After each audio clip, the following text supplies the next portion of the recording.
So I think that's interesting to just look at the AB. So I guess we have a test right now that we've decided is probably not adding my value. It's now gone from 2 components to now 3 components now to finish your certification.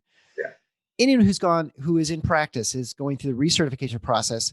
The components that continue to get added, which I think most people argue don't add a whole lot of value to your clinical practice, except send more money to the American Board of Anesthesiology or to the American Society of Anesthesiology, because you're paying for CME components that are specifically, certain criteria that actually qualify for your recertification process.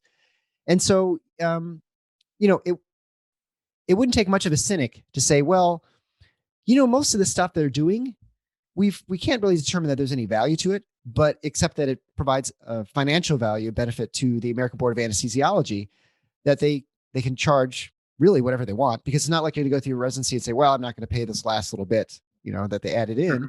And so, I mean, what do you say to that? I mean, I don't think that's a totally unreasonable sort of viewpoint to say they're adding these things that, to your point, they never really showed that it had any value to begin with, or they've never had longitudinal studies, right, showing that people are better or cancel cases are better. Finish what I started earlier on.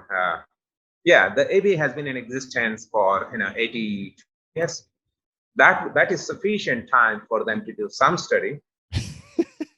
Yeah. And that one study did come out of Penn many years ago in 2002. Dr. Longnecker, who was the chair of the department, was a senior author. But that's